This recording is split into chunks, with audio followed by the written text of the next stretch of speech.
systems nominal. Hello, ladies and gentlemen. Welcome back to the show. Sorry, it's been a while. Let's just say May was very, very busy for all of us here, and haven't really had that much time to get anything done for the channel since the last video went up.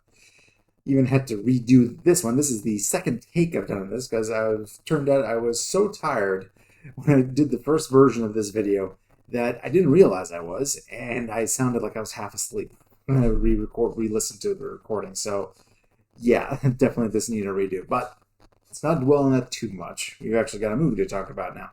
So technically, this isn't the first time I've done a video on this particular movie, Gunhead. Back in 2023, I did one for the Gunhead model kit that I got for Christmas that year. It was a really, really good one. Really should do another one of those one of these days. I've got a couple of things in mind going forward. We'll see when something shows up from the mail.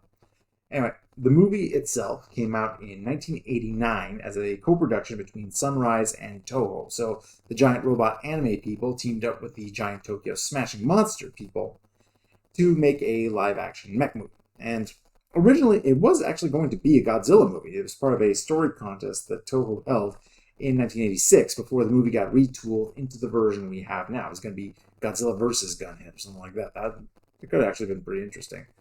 It was directed by Masato Harada and written by both him and James Bannon, who had previously worked on something called Macron 1. It was one of those spliced two Japanese animes together to make an American version. You know, kind of like what happened with Robotech from Macross, and, Southern Macross and Macromospedia, that kind of thing. So what else? The special effects were handled by Koichi Kawakita, if I'm pronouncing that correctly, and his team at Toho, who would go on to make a whole bunch of kaiju movies afterwards during Toho's Heisei period, starting with Godzilla vs. Biolante that same year. So we're talking some very talented people here, and we're going to see going on. It really shows. So anyway, as I said, Gunhead comes out in '89, and let's just say it doesn't do very well. It's not a massive flop, mind you, but it wasn't a hit either, which is too bad, because they put in a lot of work into the backstory of this one. There was a manga adaptation, there were two prequels, and a novelization written by author Noboru Aikawa that went over all the history of this world that you never see in the movie. And, there's, stuff happening off-world. There's, the evolution of the Gunhead model as it goes on. There's a book called The Gunhead Mechanics that includes a whole bunch of concept art and stuff like that from this. And there's a lot of interesting things in there. In the end, Gunhead, it never got a theatrical release outside Japan because of this. There was a box office there. And it only hit North American shores in VHS form during the 90s, distributed by AD Vision, which is the same company that actually did the localization of Evangelion back in the day. I mean, now, it's not really funny, the dubbed version of Gunhead, the English dub, actually uses the Alan Smithy director's credit. Although, as far as I know, Masato Harada has never disowned the film. In the other versions of it, it is his name written as the director. So it seems this was like a gag thought up by the American side of things. It shows how seriously they were taking it. See, in fact, chances are, most people first heard of Gunhead from a Frontline Assembly music video than their local video store, depending on what time they're watching MTV on for those days. However, over the years, the film has developed a bit of a cult following, especially with mech fans for fairly obvious reasons. And it's gotten a growing appreciation for its qualities as an example of that era of dark cyberpunk practical effects sci-fi, a la Terminator or Blade Runner, which, again, was another movie that tanked the first time it came out, so things change.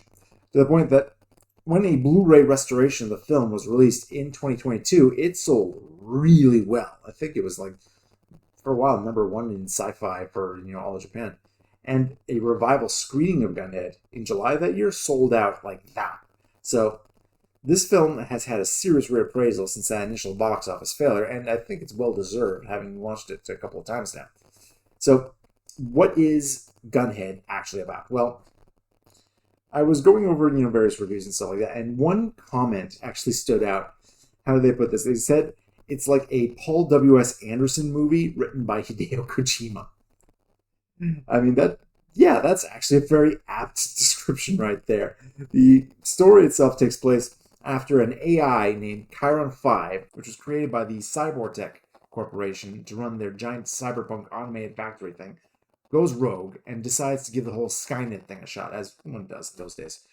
Which does mean that, according to the movie, the Great Robot War is going to start on July 4th, 2025. So, yeah, this year is going to get very, very interesting fairly soon. Anyway, a battalion of Gunhead military robots, that stands for Gun Unit Heavy Elimination Device, were sent to HAO, the island facility where it was based, to try and pull its plug before it could get loose. The fighting lasts for more than a year before the last Gunhead goes down, fighting Karen 5's ultimate defender, the Aerobot. And then, for unknown reasons, the supercomputer just stops, just shuts down, war over. No one really knows exactly what happened, but the authorities cordoned off the island, and it was left abandoned, just completely disconnected from the rest of the world. Cut to 2038, and, well, that's about to change. We meet the crew of the dropship Marianne, a bunch of scavengers, ne'er-do-wells, and treasure hunters that are called the Bee-Bangers, which we'll see why in a little minute there. They're out to collect a fortune in high-tech computer parts, and they are named Sushi slop weirdos, man. Boxer, Boomerang, Barabbas, and our main character Brooklyn, played by Masahiro Takashima, the team mechanic and carrot enthusiast. Yeah, Bee-Bangers. Makes sense now. And if that sounds like a lot of people to remember, you really just don't have to worry at all. All but our boy Brooklyn will be dead in about 15-20 minutes. Yeah. Spoilers for a 36-year-old movie. Chiron 5 isn't dead, and the island's defenses, they aren't dead either, including a bioroid that's come to HAO after having recently stolen a vial of... Okay, get ready for this one, I kid you not. Texmexium. Yeah, let that sink in for a second. That the makers of this movie had a sense of humor about certain things. Let's face facts. Doesn't make me wonder what the logic was for the scientists who created this particular new isotope. Well, I don't know. Maybe they had a particularly spicy lunch. Basically, Chiron realized that it needed humanity to fine-tune this new element it required to power itself up enough to be able to connect itself worldwide and complete its conquest, deal with all the other supercomputers that are out there that are still on humanity's side. So it played dead for all these years until the time was right. Humanity had finally, created this new element. Then it signaled one of its sleeper agents to retrieve the texmexium. No, it doesn't get any less funny the more you say it. And initiate the final phase of its plan. This leaves Brooklyn to team up with Texas Air Ranger Sergeant Nim, played by Brenda Backey, who's on the island hunting the biodroid and spends most of the movie in tight black pants and speaking in a way that tightens my pants, if you know what I mean. So you're bandit turned gunhead expert turned physicist, huh? They meet up with two kids, yes, there are kids in this movie, who manage to survive the initial purge of the island's human technicians and altogether have to make their way through this massive complex and try to stop Chiron 5 before it's too late. But to do that, they're going to need some firepower, and that is where Brooklyn gets the idea of rebuilding one of the damaged Gunhead units. Gunhead Unit 507, to be specific. Now, as you can imagine, this thing is the real star of the show. The titular mech was primarily designed by Shoji Kawamori, who many of you will know as the mechanical designer on Macross, among other properties with Studio New, which probably explains why this thing can turn into a tank instead of just always walking around. Regardless of what mode it's in, this thing is loaded to bear with a whole bunch of weapons. We got 75mm autocannon, 6-shot missile launcher, 20mm chain gun, and a cute little 5.56mm machine gun on it too, because, sometimes infantry needs to feel the love too. I mean, it's even got grappling hooks to get to those hard-to-reach places. This thing is very well equipped. Now, the gunheads we saw at the start of the movie, those were all autonomous robots. But Brooklyn actually converts 507 into a manned vehicle to get around the damage that it took from some of its systems during the war. There was a couple of CPUs that got fried, so, gotta deal with that. Unfortunately, he has severe motion sickness when piloting vehicles, which got him drummed out of the Air Force in the first place, and was why he was hanging out with the Bee-Bangers. So that makes things tricky when he has to be the one to get in the cockpit, not just do the repair jobs. But fortunately, gunheads are also friendly sentient AIs in their own right, so not only can the robot do a lot of the work itself, it can give impromptu baseball-derived pep talks as needed. Don't forget the Dodgers in 55 and 88, Brooklyn. The odds were against them, too. Which, as one does. This brings to mind something actually rather interesting in the movie as we're getting to the more technical stuff. Beyond the frequent baseball references, there's actually quite a few in the film. It's the fact that the film is in both Japanese and English. Characters are evidently, mostly bilingual and understand each other both in whatever language they're speaking, and end up speaking in whatever they feel most comfortable in any given time. The narrator at the start of the film, there's Nim, of course, being a Texas Rangers from America, and Gunhead all speak exclusively in English, the latter voiced by a guy named Randy Reyes. I haven't seen too many other credits for him, I think. Obviously, if you're watching the dubbed version, then this isn't the case. Personally, I know that there's some people that have said they had trouble following along because of all the language switching between English and Japanese, but honestly, that wasn't the case for me at all. In fact, I've watched the dubbed version and the original Japanese language version, and honestly, I prefer the Japanese version. Simply because some of the characters, especially the kids, sound a lot less annoying when they're speaking in Japanese versus the English dub of them. I think it's also possibly helped by the fact that the movie isn't all that complicated in terms of its storyline. I mean, remember that most of the cast is dead by the time you're a quarter of the way into the runtime, so you don't have to worry too much about too many characters speaking over each other in different languages. Now, that doesn't say that the narrative is, very simple. In fact, that's possibly one of the film's flaws, although it probably comes down to a question of editing and pacing. First thing you'll notice is that there are some very odd choices in scene transitions that I'm in no position to explain the reasoning for. I mean, there's stuff, just why in the hell would you transition to scenes like that? And there are some scenes where the way shots are assembled, it can make it difficult to tell exactly what's going on at times. There's certain action scenes. There's one in an elevator that's exemplary of that, where you're not quite sure where the attack is coming from because of the way it's edited. You know what's happening. You know what's going on, just not as clear how or why at times, if that makes any sense. Also, certain plot points kind of get a little bit hard to understand at times, simply because of the way these scenes are put together and edited. And as far as the pacing goes, the second act in the middle is the weakest part of the movie. Stuff still happens, it just drags on a bit too much before Brooklyn finally gets behind 507's controls and they go run the gauntlet of the island's internal defenses. Other negatives, well, characters. The characters are what you'd expect and have the depth you'd expect from a lower budget sci-fi movie, so I would say that it's an issue unless you were expecting Oscar-worthy performances. Okay, this ain't Schindler's List, is what I'm saying. I guess if you have a serious hate for little kids in sci-fi movies, then yeah, there's two of those. But on the good side, one is mute for the plot reasons. So, that's good. Don't have to worry about that. Plus, they got some serious moxie. They're shown to be growing their own food. They got supply stashes marked out for future use, and they have guns, like full auto and everything, explosives, the works. So they are way ahead of the curve when it comes to your average underage killer robot apocalypse survivor. Plus, they're named 7 and 11, so, even that, they're not being taken too seriously. I think that, besides that, the only other thing that comes to mind is that there are definitely moments where the optical effects haven't aged well. It's stuff like rear projection, that kind of thing, the kinds of stuff that you typically notice, especially when you're transferring to a higher def, like, going to the Blu-ray stuff, like, makes it a bit more noticeable. Although it probably was fairly noticeable even on VHS. But otherwise, I'd say that the visuals are one of this movie's strong suits. A lot of people have made the comparison to between Gunhead and James Cameron's Terminator that came out 5 years prior. Specifically the future war segments in that one. And yeah, there's some definite influence that happened. I mean, not just on this movie, but, science fiction in general after the kind of lower budget post-apocalyptic kind of cinema that came out after that movie came out. That one had some serious influence, you can imagine. It's got that industrial post-apocalypse look that characterized that. It's got lots of cold blues and blacks. The movie's mostly taking place at night, of course. Warmer colors mostly coming in when something's on fire or, there's lasers going off. There's machinery everywhere in various states of destruction. There's a haze of smoke everywhere.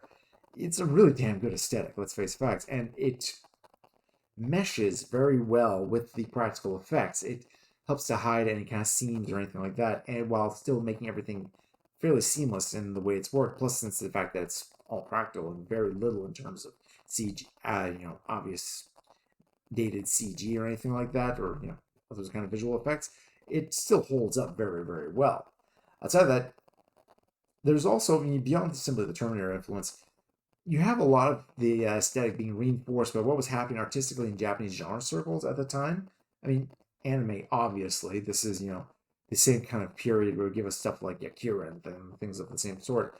But you also have the sci-fi scale modeling scene. It was around this time you had guys like Ko Yokoyama and Makoto Kobayashi, again, hopefully I'm pronouncing that correctly, among others, who were making a name for themselves with lots of scratch-built dioramas and stuff like that in various hobby magazines that had the same kind of gritty feel to them that I see a lot of in Gunhead, especially in the machines themselves. There's a lot of that kind of, how should I put this? It feels like that kind of like, military sci-fi grit to it. It's not, these things aren't designed to look toyetic like a lot of, super robots design stuff. These things feel like actual, like, walking tanks in this case. And yeah, I mean, the machines are definitely the stars of the show, with the titular Gunhead being the best of the bunch. You can tell they put a lot of effort into making this thing feel real. I mean, they went so far as to build a full-on one-to-one scale version for the actors to work with. I mean, in this era of green screen everything, that is just impressive in and of itself. I mean, wow. That thing was 5.28 meters tall and 6.12 meters long when it was in standing mode. This thing is a big boy. And even the miniature versions used during filming were still pretty goddamn big, like, at least go-kart size. A lot of time and effort went into that miniature work too, especially, for 1989. These things were remote controlled, vehicles in their own right. Because here's the thing to remember. There haven't been that many live-action mech movies. Those that did get made around that time period, well, they often weren't very good, let's face facts, or in fact barely featured any mech action at all. With, I think, a few notable exceptions. More recent things like, Pacific Rim, obviously, but although the fact that everything's that one CGI versus practical makes it a different kind of thing. Same thing with the G-Saber that I've covered previously. The other big example is Robot Jocks, obviously there, which does a lot of the same kind of things that this movie does, although the tone and atmosphere is quite different.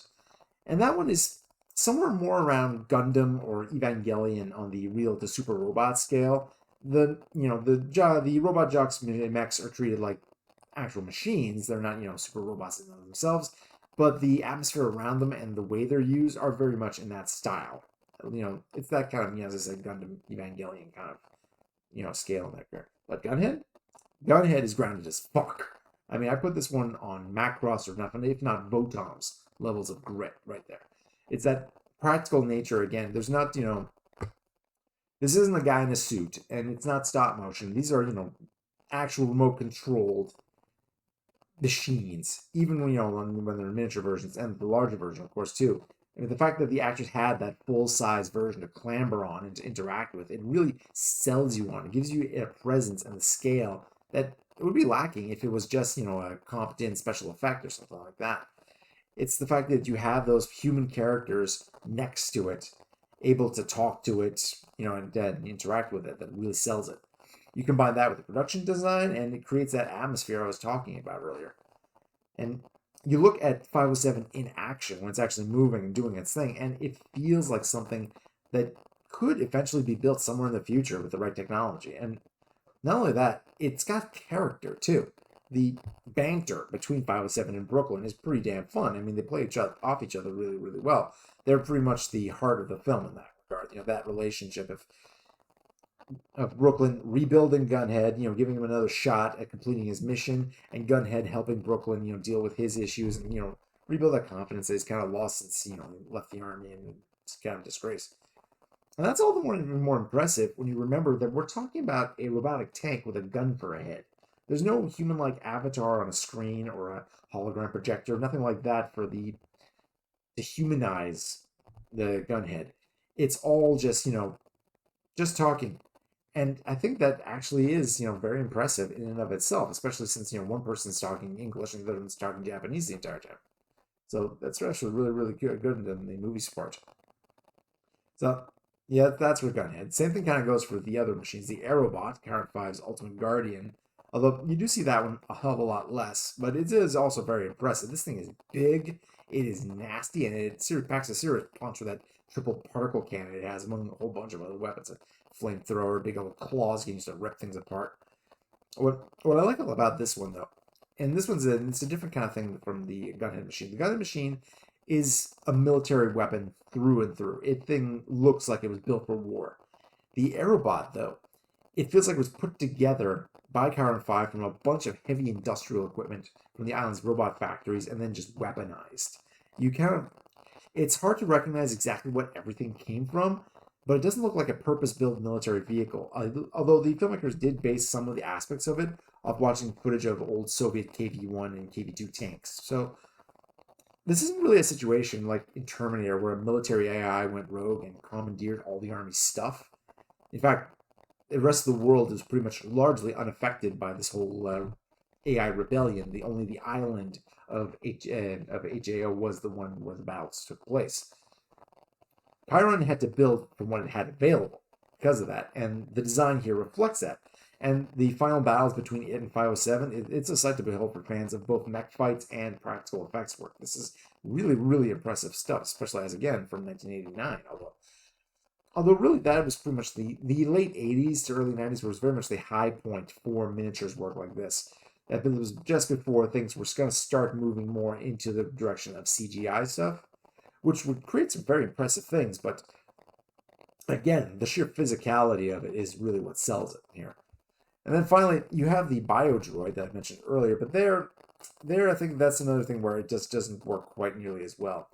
And I think the problem there is that the concept for the Biodroid is a little bit of a mess here.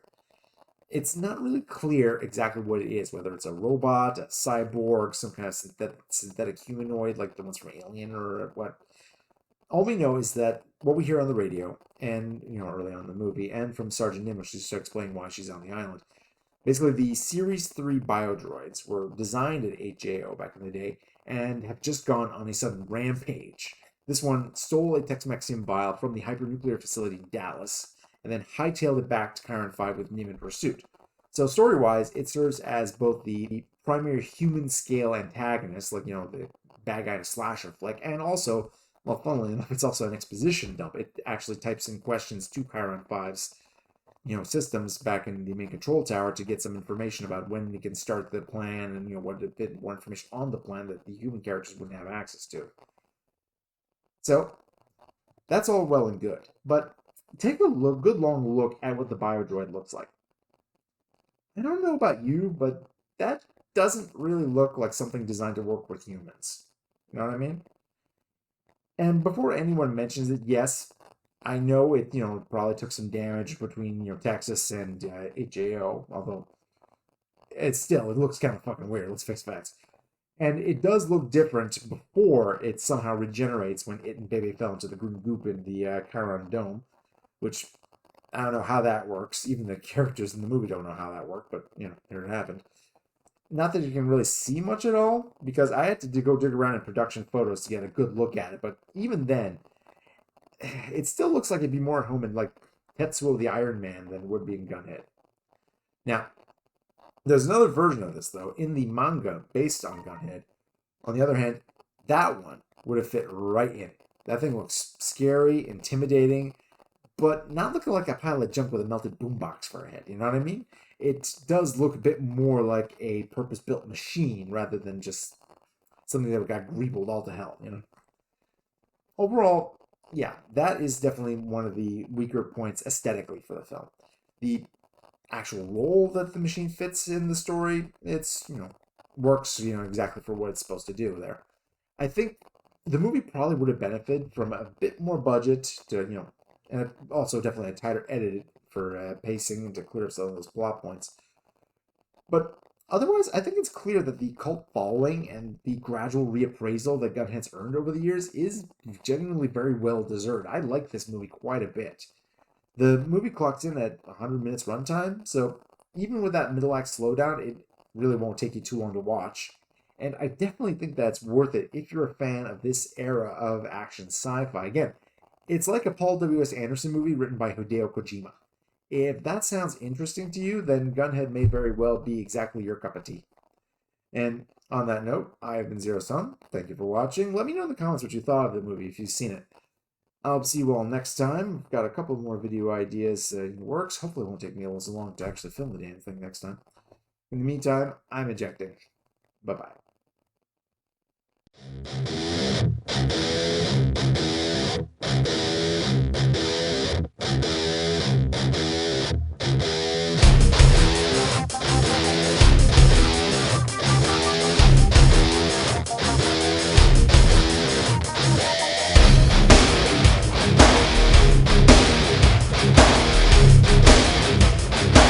All primary objectives complete. Mission successful.